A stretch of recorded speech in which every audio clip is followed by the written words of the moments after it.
I'd like now for us to talk about the transition. I'm going to talk about two areas of the transition. Number one, transition in an organisation, and then we'll talk about the education. So first, and without preempting an answer that you're going to say iteratively with feedback, is how do you think an organisation should manage its transition from and take on the new principles of ITIL 4? Sure.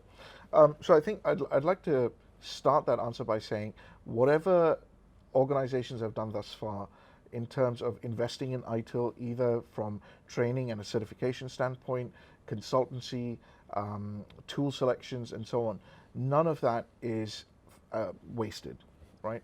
They have been providing value to the organization and will continue to do so. And we're certainly not trying to discredit anyone for the work that they've been doing for the last 10 years. As organizations start to migrate to thinking in the way ITIL 4 talks about service management and starting to move, transition their service management capabilities to what ITIL 4 describes, I would say the best place to start is to start to articulate the outcomes that the organization is trying to achieve. Are they trying to improve something, introduce something new, get rid of something, and so on? So in a way, my answer is sort of grounded, if you will, in the ITIL v3 CSI model, right? And the CSI register. Start to develop a backlog of improvements that you want to introduce and be very clear why you want to introduce them. What benefits will those bring? What outcomes will those create for the organization? And once you've identified something that the organization needs to do, look at the guidance from ITIL 4.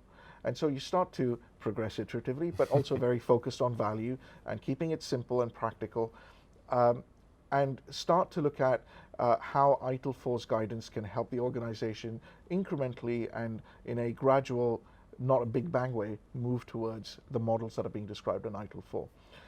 The other part of the answer, I would say, is something that your learners and your clients can do from day one is to start to adopt the guiding principles. Start to think about focus on value, keeping it simple and practical, progressing iteratively with feedback, communicating and introducing transparency into the organization. These are things that can be done tomorrow. They don't have to wait for a round of planning and investment and business case support and all those sorts of things that we know and love in the way enterprise PMOs work. These are things that can be picked up on day one. So yeah, I would say start with the guiding principles today, start with CSI, or continual improvement as we talk about it in ITIL 4, and iteratively move towards the model that's being described in ITIL 4.